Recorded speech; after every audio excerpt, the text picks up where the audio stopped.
किन योद्धाओं को मिली महाभारत में सबसे दर्दनाक मृत्यु। दोस्तों, दुनिया के सबसे विनाशक व भीषण धर्म युद्ध महाभारत में 1 अरब से भी अधिक पराक्रमी और वीर योद्धा वीर गति को प्राप्त हुए। लेकिन इसके अलावा कुछ ऐसे भी शूरवीर थे जिन्हें इस दौरान बर्बर और दर्दनाक मौत मिली। क्या आपको पता है ये योद्धा कौन थे? सबसे पहले हैं अभिमन्यु। जब भी महाभारत की बात होती है तो अर्जुन के 16 साल के बेटे अभिमन्यु की बात जरूर होती है। महाभारत युद्ध के दौरान उस पर कौरव की तरफ से 6 योद्धाओं ने अलग अलग दिशाओं में से ऐसे हमला किया जैसे शेरों का कोई झुंड हिरण पर टूट पड़ा हो। उस समय इन योद्धाओं ने न तो उनके उम्र का लिहाज किया और न ही ये देखा कि उनके पास कोई हथियार नहीं है। चक्रव्यूह के अंदर जब अभिमन्यु एक एक करके कौरवों को हरा रहे थे, तब गुरु द्रोण की सलाह पर कर्ण ने अभिमन्यु के धनुष को काट डाला, साथ ही उसके घोड़ों को भी मार दिया। इतना ही नहीं, कृपाचार्य ने उनके सारथी को भी मार डाला। लेकिन फिर भी वो डरे नहीं और सबका जवाब अपनी तलवार से देते रहे। परंतु उसके बाद उनकी तलवार को भी काट दिया गया। ऐसे में अपनी जान बचाने और कौरवों से लड़ने के लिए उसने रथ का पहिया ही उठा लिया और बहुत बहादुरी के साथ कौरवों से लड़ता रहा। युद्ध चलता रहा और धीरे धीरे चक्रव्यूह में फंसे अभिमन्यु को सिर से लेकर पैर तक कई बाण लगते रहे, लेकिन वो तब भी लड़ता रहा कि तभी अचानक दुशासन के पुत्र ने एक जोरदार प्रहार किया, जिसके बाद अभिमन्यु रणभूमि पर ही गिर गया। इस प्रकार से एक 16 साल का वीर युवा 6 महारथियों से लड़ते लड़ते बहुत भयंकर मौत मारा गया। दूसरे हैं घटोत्कच। दोस्तों, भीम और हिडिंबा के पुत्र घटोत्कच की मौत भी कुरुक्षेत्र के युद्ध में सबसे दर्दनाक मृत्यु में से एक मानी जाती है। दरअसल श्री कृष्ण के कहने पर ही भीम का पुत्र घटोत्कच कर्ण से युद्ध करने गया।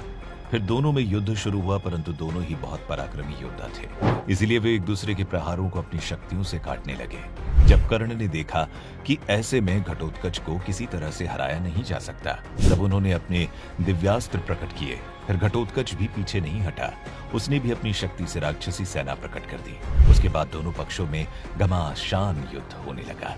अपनी सेना को मरते हुए देखकर दुर्योधन ने कर्ण से कहा, हे कर्ण, तुम इंद्र द्वारा दी गई शक्ति से अभी इस राक्षस को मार दो, वरना ये आज हमारी ही सेना को समाप्त कर देगा। और कर्ण ने फिर बिल्कुल वैसा ही किया। इस प्रकार से कर्ण ने जिस अस्त्र को अर्जुन के लिए बचा कर रखा था, उसी से उन्हें भीम के पुत्र का वध करना पड़ा। फिर आते हैं कर्ण। दोस्तों, कर्ण की मृत्यु को भी इस युद्ध में काफी दर्दनाक बताया गया है। ऐसा कहा जाता है कि यदि कर्ण जीवित रह जाते तो इस युद्ध की दिशा कुछ और होती और फिर अधर्म की जीत हो जाती। यही वजह है कि जिसके कारण श्री कृष्ण ने विश्व के सबसे अच्छे धनुर्धरों में से एक कर्ण के वध के लिए अर्जुन को चुना। जब युद्ध भूमि में दोनों आमने सामने आए, तब युद्ध के दौरान ही कर्ण के रथ का पहिया जमीन के नीचे धंस गया। फिर वो पहिया निकालने की कोशिश ही कर रहा था कि तभी अचानक से भगवान कृष्ण के कहने पर अर्जुन ने उस पर बाण चला दिया। फिर बाण लगने के बाद कर्ण ने कहा, भगवान, ये अधर्म है। अर्जुन तो कायरों की तरह निहत्थे पर बाण चला रहा है। उसके बाद उन्होंने अर्जुन से कहा, अर्जुन, कायर मत बनो। युद्ध में एक निहत्थे पर बाण चलाकर तुम कायर ही कहलाओगे और ऐसा करना धर्म के विरुद्ध है। तभी सभी बातों को सुनने के बाद भगवान कृष्ण ने कहा, जब अधर्मी व्यक्ति किसी समस्या में फंसता है, तभी उसे धर्म और मर्यादा की याद आती है। हे कर्ण, जब भरी सभा में द्रौपदी का चीरहरण हो रहा था, तब कहाँ था तुम्हारा धर्म? तब कहाँ थी तुम्हारी ये बड़ी बड़ी बातें?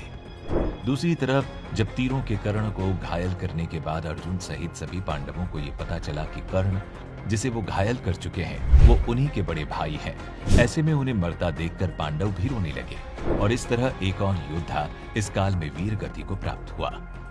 इन सब के अलावा सबसे बेकार और दर्दनाक मौत पाने वाले में भीष्म का नाम भी सबसे ऊपर आता है। वो जीवन भर एक वचन में बंधे रहे और उनके लिए इच्छा मृत्यु एक वरदान था या श्राप। इसे समझना थोड़ा मुश्किल है, क्योंकि जो मृत्यु उन्हें मिली बहुत अधिक पीड़ादायक थी।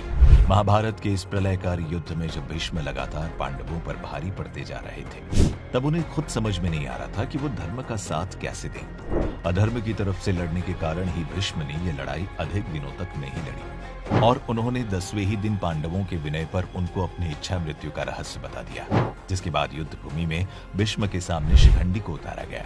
ऐसा इसलिए क्योंकि अपनी प्रतिज्ञा अनुसार वो किसी स्त्री, वैश्य या किसी नपुंसक व्यक्ति पर शस्त्र नहीं उठा सकते थे। इसी का सहारा लेकर अर्जुन ने शिखंडी के पीछे खड़े होकर भीष्म पर तीरों की बारिश कर दी, जिसके बाद वो तीरों के सहारे नीचे गिर गए, लेकिन उनकी गर्दन धरती की तरफ लटक गई। जब वो इस पीड़ा को सहन नहीं कर पा रहे थे, तब उन्होंने अर्जुन से कहा, हे पुत्र, तुम तो क्षत्रिय धर्म के विद्वान हो, क्या तुम मुझे उपयुक्त तकिया दे सकते हो? ये सुनते ही अर्जुन की आंखों में आंसू आ गए और उन्होंने भीष्म को प्रणाम करते हुए बड़ी तेजी से ऐसे 3 बाण मारे जो उनके ललाट को छेदते हुए धरती में समा गए, जिसके बाद बाणों का सहारा मिलने से उनके सिर लटकने की पीड़ा धीरे धीरे खत्म हो गई। परंतु बाणों की शैया पर लेटने के बाद भी भीष्म पितामह की मृत्यु नहीं हुई। क्या आप जानते हैं ऐसा क्यों? क्योंकि भीष्म ये भलीभांति जानते थे कि सूर्य उत्तरायण होने पर प्राण त्यागने वालों को मोक्ष की प्राप्ति होती है। इसीलिए वो उत्तरायण होने का इंतजार करते रहे और इस प्रकार से उनके शरशैया पर लेटने के बाद भी युद्ध और 8 दिन तक चलता रहा। फिर जब बहुत दिनों तक असहनीय पीड़ा को झेलने के बाद और सूर्य उत्तरायण होने के बाद सभी पुरोहित युधिष्ठिर और भीष्म के सगे संबंधी उनके पास पहुंचे तो उन्होंने सबसे कहा कि मेरे भाग्य से माघ महीने का शुक्ल पक्ष आ गया, अब मैं शरीर को त्यागना चाहता हूं। इसके बाद ही उन्होंने सभी से प्रेम पूर्वक विदा लिया और अपने भयानक दर्दनाक दर्द से छुटकारा पाया। दोस्तों, अगर इससे जुड़े आपके कोई और विचार हो तो हमें नीचे कमेंट करके जरूर बताएं।